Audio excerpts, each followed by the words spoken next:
It is December 7th, 2020. I want to welcome you all in to Coronavirus Inside the Arizona Numbers, where we track the data, the numbers coming out of the state of Arizona so that you can make the best decisions for your family and your life. Lots of numbers to track throughout this weekend, a lot to talk about today. We did just learn a little bit more about the vaccine rollout. I'll highlight it more throughout this hour, but just know that they're projecting the spring as the time frame for Arizona's general public to be able to get vaccines, that they're prepping 5 regional sites right now that will be to be able to vaccinate the first group 1A, that group, the most vulnerable population, those in the long-term care facilities and those healthcare workers who are working hard to keep us all safe.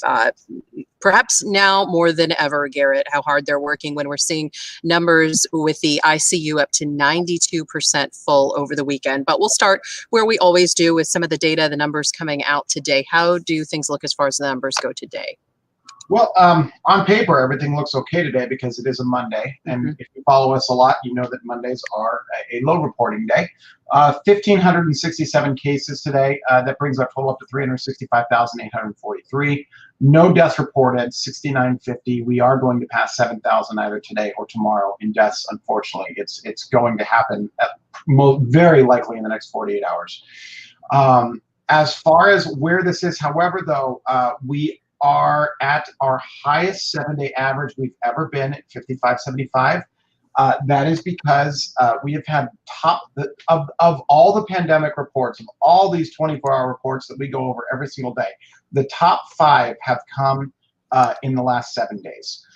And so that's just something to understand. We are getting top reports every day, and it's very likely that tomorrow is going to be one of those top 5 reports again, and that we're going to just see a lot of these, at least for the next couple days or so.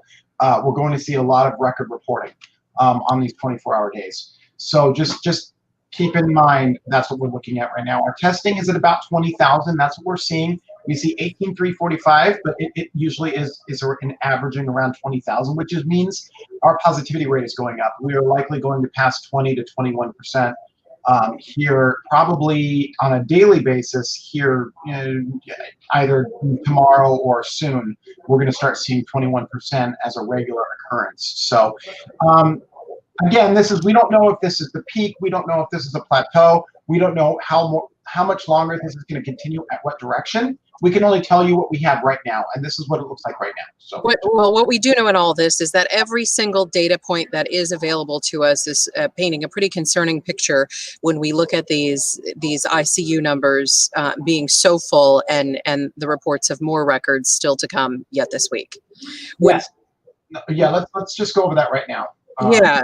I think that now becomes the most concerning factor, because even for people who are, let's say, non-believers in what's happened with COVID here, the proof is in these numbers in the hospital beds. It doesn't matter now what you get sick from.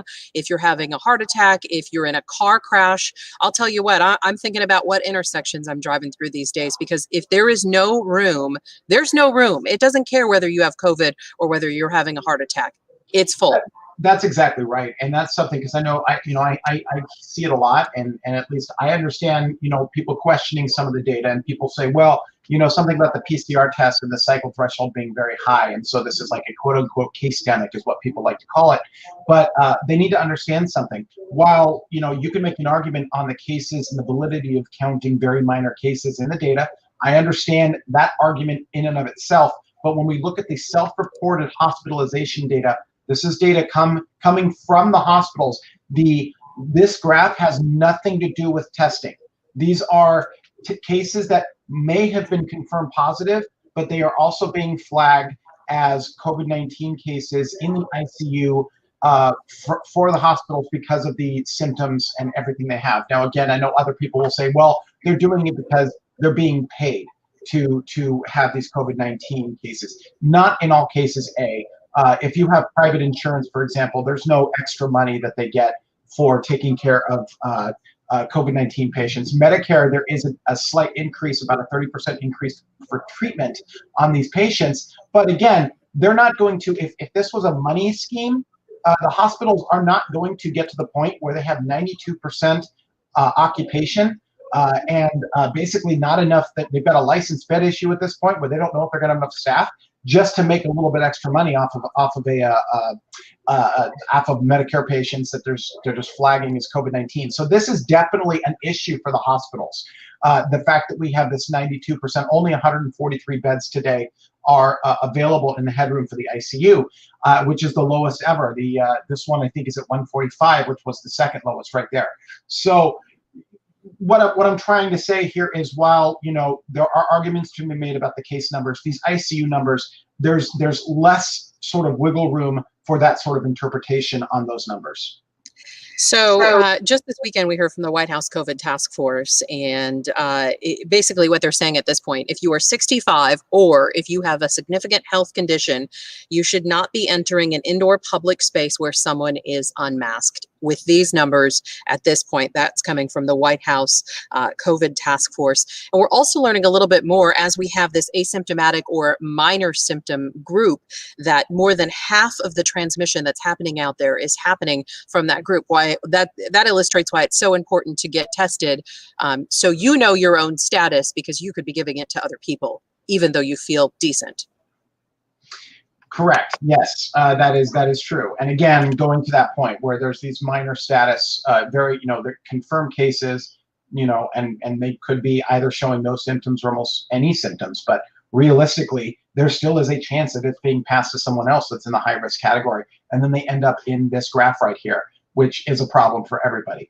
And again, the growths are going to continue. The growth is baked in for at least 10 days here. So even if we start seeing cases go down, these ICU beds are going to continue up for about 10 more days, no matter what, because of how the progress of the disease is. Yeah, and as Kimberly's saying, and it still doesn't reflect the lack of staffing for the Right. ICU beds, and that's been such a huge concern when we're in this winter surge, as they're now calling it, instead of a third surge. The winter surge that we're seeing all across the country. So there's not really many other places to draw from to pull other staff in, other hospital staff, key people to keep our population safe. What other numbers can we update out of the state of Arizona for hospitalizations before we move on to all the other information that's coming out today? Everything, the inpatient beds are in the same situation, though not as dire on the headroom. There's about 10% headroom left in the inpatient numbers. Now, these are people that are in acute care. They're either in a step down or they're not in ICU quite yet. And obviously, many of them will not go to ICU. In fact, the majority of these COVID-19 patients will not go to ICU. However, that being said, even though there's a little more wiggle room for the hospitals in this department right here, it's still pressing upon their staffing issues and everything else. So, when I've talked to doctors, they're extremely concerned about the ICU numbers. They are concerned about the inpatient numbers, but they do say that the hospitals will have surge abilities in their inpatient beds, and they will be able to handle a lot more traffic than we sort of think with these inpatients. So they're a little less concerned here, but still, we're still pressing upon their number right now, the number of the headroom we have on this. Now, on the other one, we'll go to one more, is the, not this one, we're going to go to COVID-19, and we're going to go to emergency room departments. Now, we are seeing, which is interesting, a pretty dramatic decrease over the last couple days in emergency room visits. And typically, emergency rooms sort of are the leading indicator of what's going on, but because of because of Thanksgiving, the holiday weekend, that might not be the case. We may have had a lot more people going into the emergency room visits because of Thanksgiving and because of the accessibility of emergency rooms at the time, people, whatever. I'm just saying there's other variables that could be accounting for that. But we will watch this. As you can see, this is a much noisier graph. It doesn't follow that same sort of trend line pattern where there can be pretty big leaps and jumps and drops and everything else. So we're going to see what this does in the next couple days and see if we're starting to see a decline in the emergency room visits or if this was just a temporary sort of thing. So that's one thing where we can at least look at the data and say, look, there's one variable that at least right now appears to be going down, but we don't know if this is sustained or not. We just simply don't. Yeah, especially after that high volume weekend of diagnosis. Do you have any numbers on either the total just for the weekend or the total for the last week here in Arizona? Although we see a down day today, typical for a Monday, boy, this weekend, a lot of people were talking about how high the numbers were. So I do want to highlight this right here. This is November 30th, 7,311 cases. I think we've highlighted this once or twice before. This is 4 days after Thanksgiving itself. And you can see this jump. And this is when we would typically, if anybody was in contact with COVID-19 and has exhibited symptoms or test positive, the average sort of time for the positivity test, I think, is like 5.5 days or 5.7 days. So really today and, well, not today because it's Monday, but tomorrow and the next day are really when we're going to see what Thanksgiving did.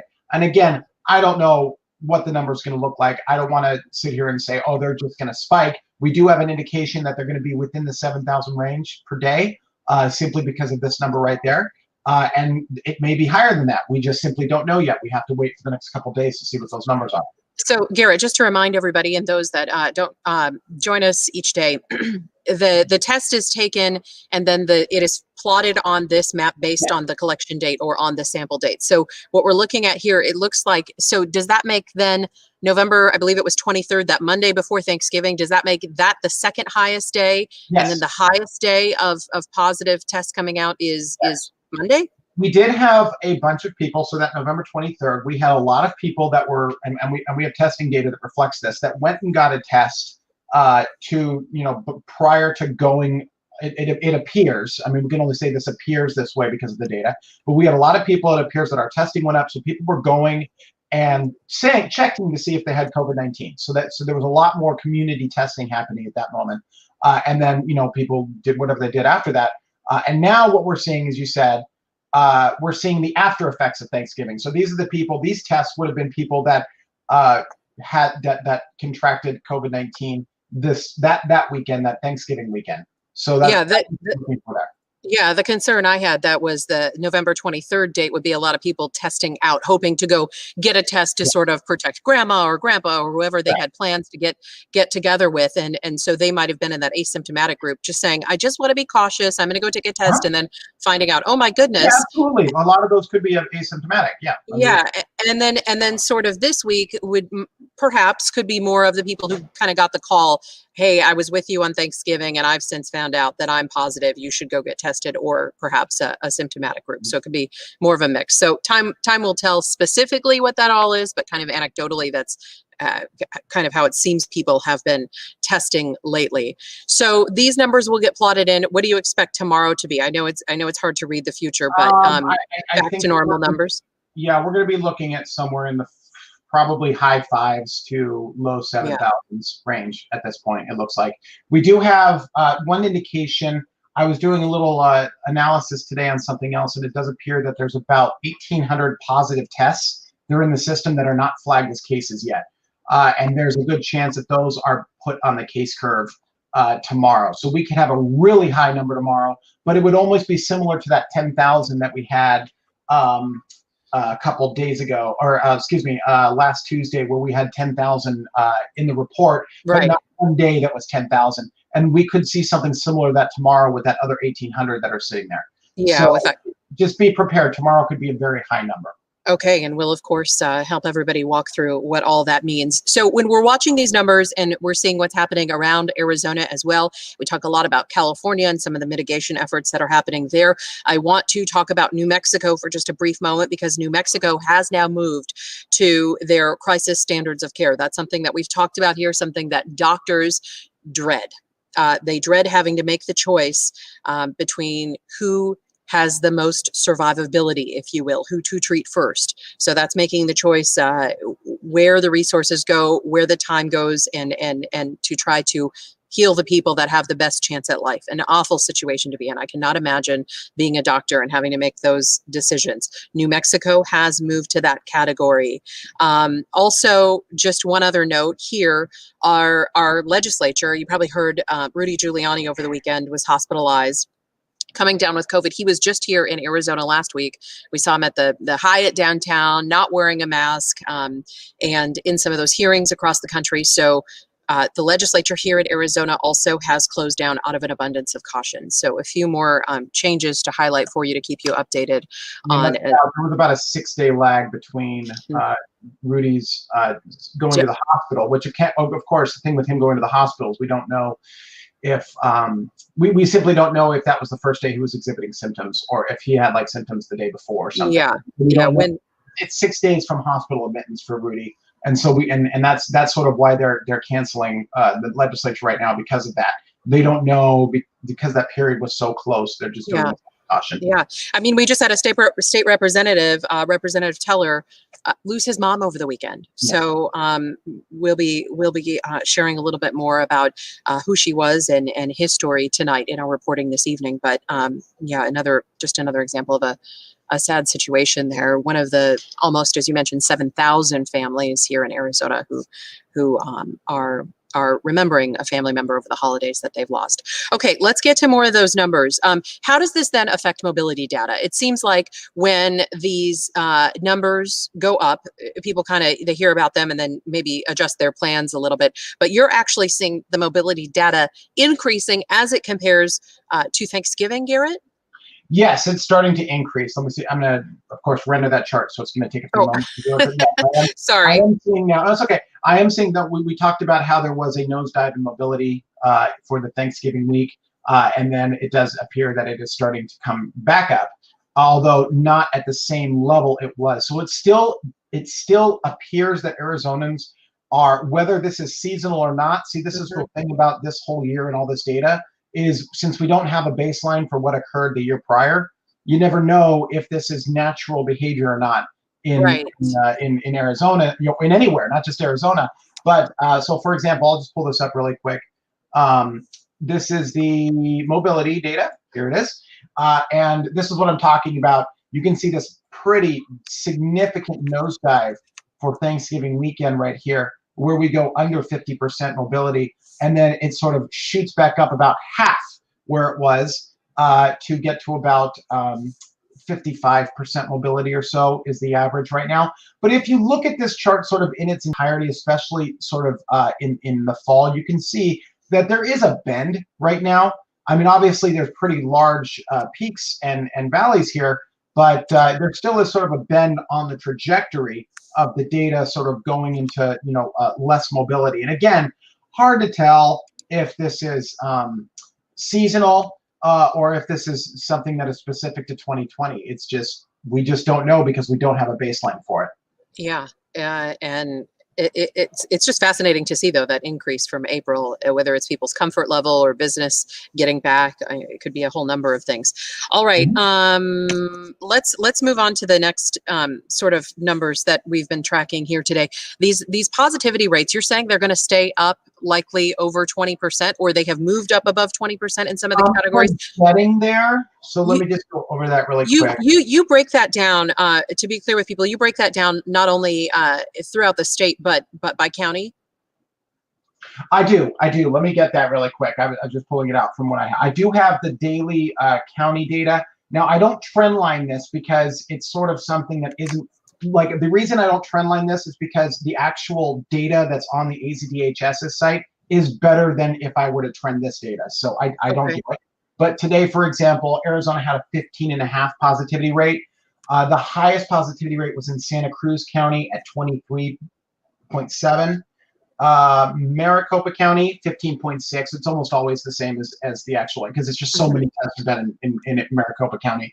Pima County was at 15%, and the lowest today, not counting Greenlee and La Paz, because those counties are tiny, was, it looks like, Apache County at 9.2%. But even Apache is hard to talk about because a lot of the tests that are done in Apache County are done by the Indian Health Services, and they wouldn't be reflected in this data. So, sorry, as I'm going through this, I would say probably the best one is Gila County at 13.5. So nearly all the good test data that we have is still in the double digits. Okay. Speaking of good test data, solid numbers.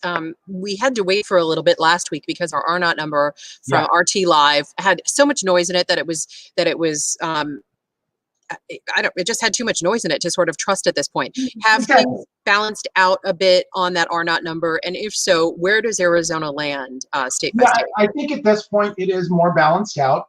And if you look at sort of the other groups of, it's now clustered with sort of other groups of states that sort of makes a little more sense. And you can see we are at the top right now. We're at 1.17. We're not at the very top. The very top belongs to California at this very moment, but we have similar size states, a little smaller, a little larger, but like some of the larger states up here, 1.17 with a range of 0.89 to 1.37. And again, that is higher than we were last week, but it's no longer, sort of spiking and wobbling anymore, because I watched it over the weekend and it stayed within this range. So that makes me more comfortable with saying that there's stability in this number now.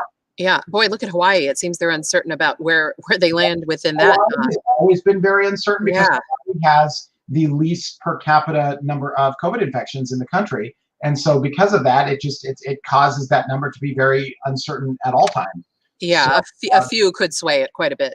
oh yes, of course, and that's exactly right. So and that's exactly why they have these error bars that are wider than everybody else's. It just means that when they're doing these checks for confidence, they're saying we're really not that confident about where Hawaii is. We think it's at a 1.07, but it could be anywhere from a 1.4 to a 0.6. I mean, that's a huge range compared to all of these other states. Yeah. So the good news is we are seeing a few more states in the green down there. The bad news is that Arizona remains in the bottom 6 right there with not many new mitigation efforts, not even a statewide mask mandate, which can feel concerning to some because we're seeing, huge changes in other states to try to get this thing under control, but not really any mitigation efforts here. All right, let's I want to update everybody on this vaccine rollout. A little bit more information that we just got within the last hour. Of course, everybody's got questions about when this thing is going to happen. So obviously we're still waiting for FDA approval. Pfizer's likely will come this week. Moderna's likely will be next week. But then the vaccine rollout will happen here in Arizona for the general public. I want to stress that for the general public, not until the spring. So we've got a few more months to get through of all of this. They've taken for Maricopa County, they've taken their emergency plan that they would have for any sort of disaster that we would have here, tweaked it and made it feasible for this sort of situation, this vaccine rollout and COVID relief. So if you want to learn a little bit more, COVID, the county has their presentation, a longer presentation that they provided for the county, for the supervisors rather today. That's over on YouTube. So search that there if you want to check that out. But it's all about getting the vaccine to 5 regional sites first and getting this first group populated. They're called Group 1A, and then the regional sites are also referred to in the video as pods. But Garrett, we've talked about this. This is just, the concern is that there's going to be a bottleneck in the supply chain somewhere, that we've got to have freezers, we've got to have syringes, we've got to have pharmaceutical glass, we've of course got to have the vaccines. Yeah, logistical nightmare. I mean, the personnel, they've been doing these sort of dry runs where they push people through and try to simulate what might happen and get ready for it. But a lot must go right to have all these vaccines get out to the people who need it. Unfortunately, we also learned there's not enough vaccine coming out for Group 1. So once this approval comes through, they thought they would have enough, and it's going to be less than expected. But we'll keep tracking it for you. So we are days away from that. And of course, as soon as we hear things about the FDA and its approval, we'll bring that to you here. All right. Some of the other numbers coming out of the state of Arizona that we want to track today, Garrett, what sort of caught your eye over this weekend? There was a lot to discuss. Let's see. So this weekend, were you surprised by any of those numbers, or is it kind of in line with what you thought? No, I mean, I guess I was surprised at how they came out. I guess Sunday was pretty big too, which is not typical. Usually we have a little less of that, but we have seen more Sundays being a little larger than they used to be. So I think that we're sort of still seeing, but this change in reporting. But what's interesting is that change in reporting is not coming with a lag in the testing. So like, for example, when we look at the testing today, we still only have about a 4-day processing lag for the majority of tests. So that's a great thing. When you have to, of course, compare it with everything else, because now, when we talk about where the peaks and the plateaus are and where things are going to happen, we have a better idea. And not only does this help us, but it also helps the modeling and basically anybody who's working with this data. the fact that there's no lag makes it much easier for forecasting and other things, to make decisions with. Yeah, for people to make decisions for their families and their lives. How many active cases then do we have in the state of Arizona? It's climbing quite fast with all of these recent diagnoses, but It's over, yeah. Over 100,000? Well, it's over 100,000. I think it's 50 to 100,000. I'm pulling it up right now, but yeah, I believe it's now crossed to the point where at least the 14-day range is just over 50. I think it's 55,000 for the 14-day range, and the 27-day range is over 100,000 at this point. So that's obviously a lot bigger than it used to be. We were at one point, only about 18 to 20,000, I think, at our highest range. Yeah, it wasn't even that long ago where it was kind of hovering around that mark. Mary Ann's asking, Katie, any word if the governor is speaking this week? I have not yet seen the governor's schedule. I don't know that he has plans to speak just yet. If I hear that change, I'll of course update you. And as I said, we did just hear from the county, but that was the only update that came out today. So as soon as we hear his schedule, I'll let you know.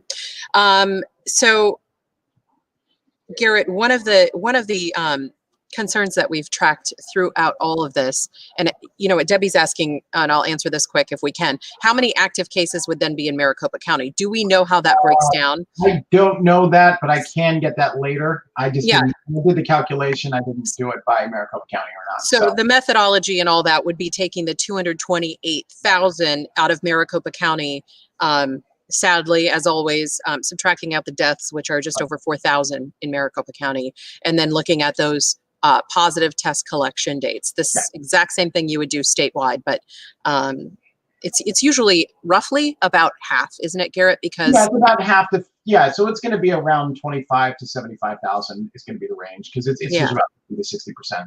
Yeah, if you think of the 7 million people approximately here in the state of Arizona, and then 4.4 million in Maricopa County, that'll kind of give you a rough estimate. Kim Rogers is asking, do we expect the third criteria to go red on the school dashboard on Thursday? It could. It absolutely could. If it doesn't go red this Thursday, it could go red the next Thursday. So it's pretty much at this point, looking at the CLI data, and let's just go over that really quick, because it did change over. So let me show you the CLI data. Here it is. And then, I can also go to Maricopa's CLI data. In fact, one second.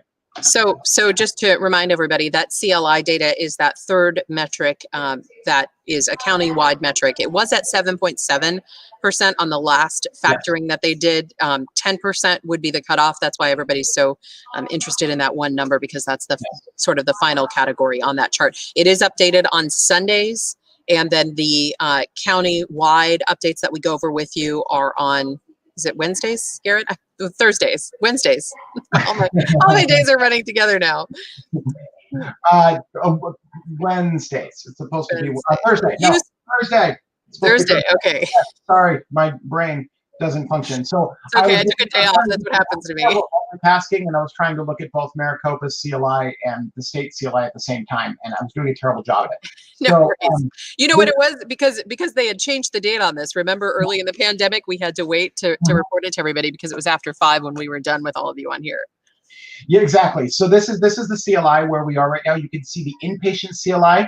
And just ignore this number right here, because obviously when you see such a hard drop off like that, that is due to just reporting issues because of when they cut the report off and when they report it. So just ignore this 13.3. Let's start with week of 11/22. You can see it's at 14.1, and then the emergency room is at 9.8. So that effectively means that the CLI in Arizona is above 10% at this point, and that means that even though the data that we see from the counties, usually it takes about 2 days or 2 weeks for it to show up into the counts. We're looking at a very high likelihood of most of the counties going into substantial transmission by Christmas. That's just what it looks like it's going to be at this point, unless there is a direction change of this data. And I want to get to a few more questions. Thank you for that, Garrett. Deb is asking, when will 65-year-olds with comorbidities be able to get vaccinated? So they broke the groups out by 1A, 1B, 1C. That's sort of how they named them.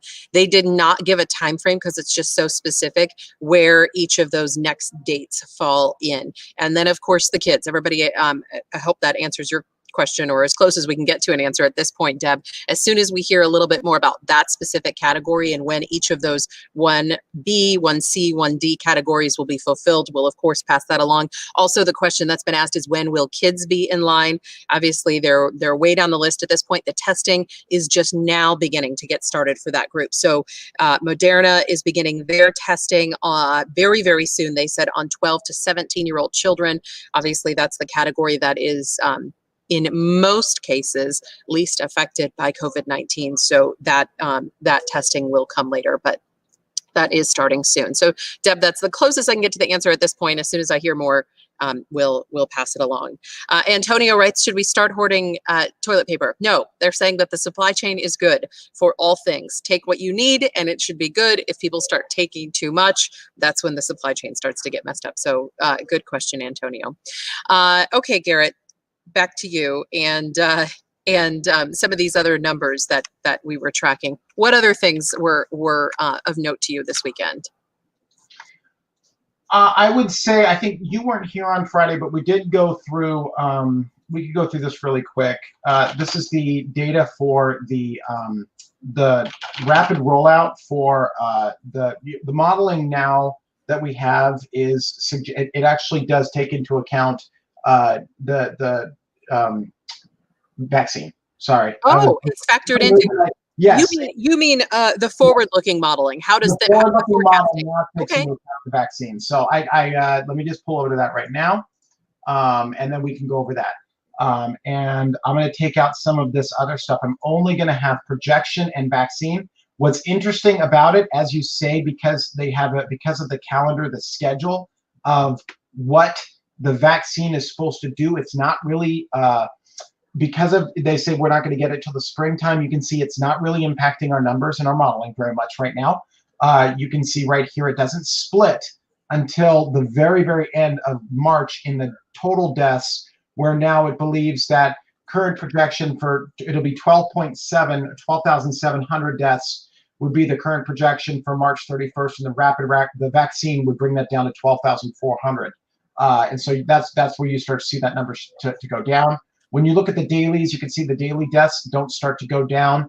And this is projections until February. And then, you know, they go down pretty dramatically, about 10 points, 10 or 12 a day when you go into March. And then as far as daily infections and testing, I'll pull out these again, and we'll just look at these two. And you can see again that the daily infections and testing isn't impacted until February in this as well. And that would, again, take into consideration what Katie was talking about with the the rollout and what the schedule is for the rollout. And that really the majority of Arizona, even by this time in middle March, they're not presuming that a lot of Arizona is going to be actually, someone who has this vaccine quite yet. Yeah, and keep in mind it's 2 doses. That's the other sort of hang up in all this, for at least for Moderna and Pfizer. So yeah, you're going to have to go get 1 dose, and then 28 days later the reminder to get the 2nd dose. By the way, how is that reminder happening? The government will be giving you a paper card. So that 2nd reminder will be on there to let you know to go get that 2nd dose, because of course the 1st dose happens, and then you gotta have that appointment to get back there for that 2nd one. So very, very important. But isn't that interesting? In 2020, though, we still have a paper card instead of sort of a website or download this app or something like that. It's just like for old times, I guess. It's the government. They don't have time for a system to do it. Our approval process takes 90 days. We don't have that. Right. We don't have that. We got to get this thing going. We'll give you a paper card. Hang on to it, So the other part of that, then, the need that would be there for dosage wise for the United States, 760 million. It's a lot of dosage to try to get out. So it's all the things to consider when we're looking at that, the forecasting, and why that takes so long for those numbers to show up. So in the comments, who's not getting a vaccine? Who is like, no way, I'm not interested in this? It's going to be one of the big challenges in all of this. The trust in institutions, Garrett, is at an all-time low for all institutions. It's at a generational low at this point. But really, to get to where we need to be, it's about 75% of Americans getting vaccinated. So they've got a big hurdle to overcome in rebuilding this trust, or getting people to trust again. It's books will be written about it. How do you regain the trust and rebuild the trust through all of this? I will say though that in sort of the questionnaires that we're doing, Kristen writes, I'll be there as soon as I can. Julie's having a preference on the brand. She would like to get Moderna, not Pfizer. Michelle's writing, I'll do the vaccine. So trust is though building. We have seen that even surveys that have gone out a month apart from the beginning of November till the end of November, a lot more people were feeling more comfortable about that. We about actually the looked vaccine. that up on Friday as well. So Did you? Oh, great. Yeah. We found so Pew Research is the gold standard in Yes. surveys, especially in non-political surveys. And actually, while it was interesting. Steve and I are doing he asked this question to me, and I'm Googling furiously, and I'm like, I had the survey from September, and then I see a link. I'm like, oh, this actually came out a couple hours ago. So they released their findings on the same day we did our thing, and here it is. This is the majority of Americans now say they would get a vaccine for coronavirus. You can see November 20, it's now up to 60% of people said they will get the vaccine. That's up from the 51% in September. And the people who said that they will not, Americans, 39% said they will not get the vaccine. Yeah, there was another survey where they had a firefighters union that has firefighters, and that number was low, but now growing. And they, there are some problems or challenges with the methodology too, because they were in one case when they were talking to the firefighters, they were saying, well, these are in most cases more men than women, more younger than older, more fit than not. So maybe this group was not as interested because they felt like they would be healthier in that case and didn't want to take it from someone else. So they had to dive a little deeper on that questionnaire. But it's fascinating to see how people's opinion is changing in all of this. Last week we talked about the states that were seeing a quick increase, and each day it's different based on the numbers. Today's states, 5 states, California, Texas, New York, Florida, and Illinois are the states in the hot seat. Tennessee had bumped up. We talked about that and made the list last week. So their response at this point, they are now calling in the National Guard to move in, deploy as COVID-19 testers, to move in to help the nursing staff, and also to drive ambulances in Tennessee. So the response happening there after a really high number came out over last week. So Arizona is definitely sort of moving up in the list here of states. So if we look at, say, the DVOC 91, which we don't go to all that often, but we'll go to this one. Here we are, and you can see Arizona, for example.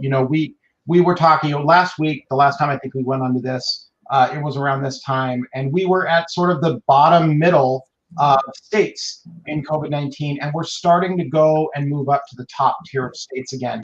You can see only 1, 2, 3, 4, 5, 6, 7, about 14 states or so have a higher normalized per capita rate of growth, or rate of the daily rate of per capita than we do at this point. So if we continue on this trajectory, it does appear that Arizona is going to be sort of in one of the top situations again with those weeks where we have the worst. I'm just saying it could happen where we have one of the worst in the nations. I'm not saying it's going to, of course. Yeah, can you highlight some of the other states on there? How do other places look based on that? Yeah, so if we look at, say, let's look at our neighbor to the west, California, and see California's got some pretty significant growth going on right now as well. And they're going up the list. They used to be in the bottom tier, now they're sort of in the middle tier. I'm going to re-highlight Arizona just to keep it as a baseline. But then if we look and we see, for example, Nevada. Can I get Nevada here? It's hard to do this, but let's just you know what's the best way of doing this? I'm going to do it this way. I'm going to put us against the Northeast. So you can see here's the Northeast here compared to Arizona. You can see, with the exception of Rhode Island, Arizona has a slightly higher rate than almost all of the Northeast. And then if we go to the Midwest, you can see that it's actually Arizona's is actually in the lower tier of the Midwest when you compare it. It's only higher than Missouri, Michigan, Iowa, and Ohio. When we go to the south, Arizona is in the top. It's comparative to all of the southern states. Arizona's at the top. And then when we look at the western states, Arizona's, again, sort of in the middle of the western states right now. You can see Colorado, Idaho, Montana, Nevada, New Mexico, Wyoming, Utah, and Alaska all have higher per capita rates than Arizona. However, I think many of these are starting on the downward trajectory while Arizona's kind of on an upward trajectory right now, which means we're going to be passing some of these states up faster than not at this point. Yeah. Okay, so I want to let you know we're about running out of time here, so I just want to let you know where you can reach all of us and find our very latest reporting. And also, we talked about last week in some of our reporting that there was a person who was providing COVID tests in the parking lot with some concerning results, and a lot of people were talking about that story from our reporter Joe Ducey.